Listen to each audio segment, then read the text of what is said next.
മൈസൂരിലെ cent Philomena church. Mysore നഗരത്തിൽ നിങ്ങൾ എന്തൊക്കെ കണ്ടാലും അനുഭവിച്ചാലും മൈസൂർ രൂപതയുടെ കീഴിലുള്ള ഈ കത്തോലിക്ക ദേവാലയം സന്ദർശിക്കാതെ അത് പൂർണ്ണമാകില്ലെന്നത് തീർച്ചയാണ്.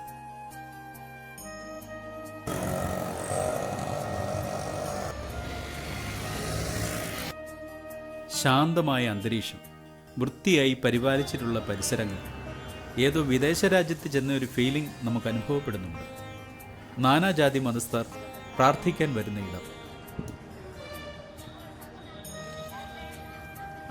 ഇന്ന് കാണുന്ന ഈ ദേവാലയം അന്ന് ഇവിടെയുണ്ടായിരുന്ന യൂറോപ്യന്മാരുടെ ആവശ്യപ്രകാരം മഹാരാജാവ് കൃഷ്ണരാജ വാടിയാർ നാലാമൻ്റെ അനുഗ്രഹത്തോടെ 1933 പണി ആരംഭിച്ച് 1936 പൂർത്തീകരിക്കുകയാണുണ്ടായത്. ഇത് ഏഷ്യയിലെ ഏറ്റവും ഉയരം കൂടിയ മുഖവാരമുള്ള പള്ളികളിലൊന്നാണ്. 175 അടിയാണ് ഈ ഇരട്ട ഗോപുരത്തിൻ്റെ ഉയരം. ജർമ്മനിയിലെ കൊളോൺ ദേവാലയത്തിൻ്റെ മാതൃകയിൽ നിയോ ഗോത്തിക് സ്റ്റൈലിലാണ് ഇതിൻ്റെ നിർമ്മാണം പൂർത്തീകരിച്ചിരിക്കുന്നത്. മനോഹരമായ ഒരു കൊടിമരം. ഇങ്ങനെ ഒരു ബേസ്മെൻ്റ് ഒക്കെ പുതിയതായി നിർമ്മിച്ചതാണെന്ന് തോന്നുന്നു.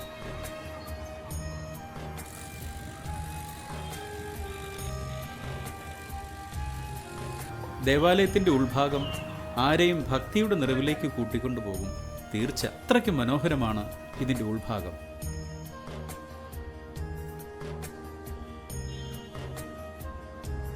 അൾത്താരയുടെ മുകളിൽ ജനലുകളിൽ സ്ഥാപിച്ചിരിക്കുന്ന സ്റ്റെയിൻ ഗ്ലാസിൽ നിന്നും ഉള്ളിൽ വരുന്ന പ്രകാശം നമ്മെ മറ്റൊരു തലത്തിലേക്ക് എത്തിക്കും.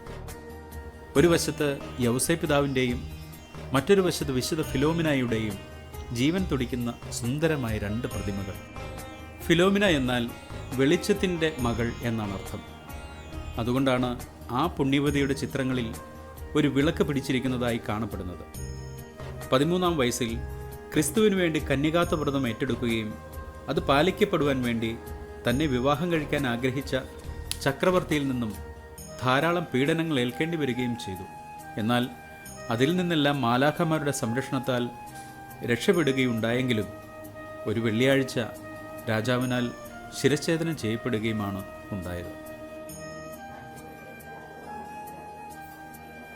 യൂറോപ്പിലെ ചില പുരാതന പള്ളികളിലുള്ളതുപോലെ ഇവിടെ അൾത്താരയുടെ താഴെ ഒരു നിലവറയുണ്ട്. അവിടെയാണ് സെൻറ്റ് ഫിലോമിനയുടെ തിരുശേഷിപ്പ് സൂക്ഷിച്ചിരിക്കുന്നത്. ധാരാളം ആളുകൾ അവിടെ എത്തി പ്രാർത്ഥിക്കുന്നുണ്ട്.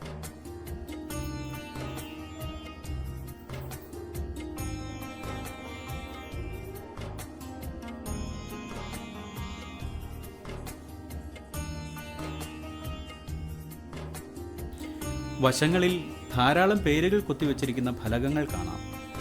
ഒരുപക്ഷെ ഈ ദേവാലയ നിർമ്മാണവുമായി സാമ്പത്തികമായി സഹായിച്ചവരുടെ പേരുകളാകാം.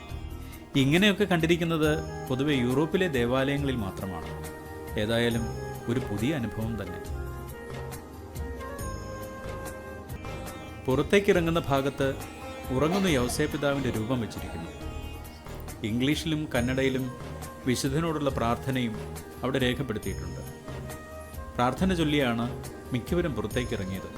മിക്കവരുടെയും മുഖത്ത് ഒരു അത്ഭുത സൃഷ്ടി കണ്ട പ്രതീതിയാണ്.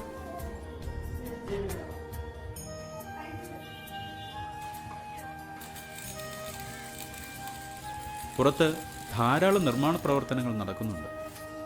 ഇവിടെ ഈ ഗുഹ പോലെ നിർമ്മിച്ചിരിക്കുന്ന സ്ഥലത്ത് അനേകം വിശുദ്ധന്മാരുടെ രൂപങ്ങൾ പ്രതിഷ്ഠിച്ചിരിക്കുന്നത് കാണാം. അവിടെയൊക്കെ ആളുകൾ മെഴുകുതിരി കത്തിച്ച് പ്രാർത്ഥിക്കുന്നുണ്ട്.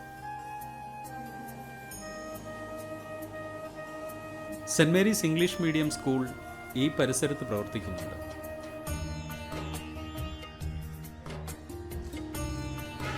മറ്റൊരു ബിൽഡിങ്ങിൽ പള്ളിവക ബുക്ക് സ്റ്റാൾ, അതിനപ്പുറം 24 മണിക്കൂർ ദിവ്യകാരുണ്യ ആരാധന എഴുന്നള്ളിച്ചു വെച്ചിരിക്കുന്നു. ഫോട്ടോ എടുക്കാൻ പാടില്ലാത്തതാണ്, എങ്കിലും നിങ്ങളെ ഒന്ന് കാണിക്കാൻ വേണ്ടി മാത്രം. വീണ്ടും കറങ്ങി തിരിഞ്ഞ് ദേവാലയത്തിൻ്റെ ഫ്രണ്ടിലെത്തി. ഒരുപാട് പേർ ദേവാലയം പശ്ചാത്തലമാക്കി ഫോട്ടോ എടുക്കുന്നുണ്ട്. എങ്ങനെ എടുക്കാതിരിക്കും? ഇത്തരത്തിലൊരു ദേവാലയത്തിൽ പ്രവേശിക്കുകയും അതിൻ്റെ ഭംഗി വേണ്ടുവോളം ആസ്വദിക്കുകയും ചെയ്യാൻ പറ്റുന്നത് എവിടെ? അതിന് ഇവിടെ തന്നെ വരണം.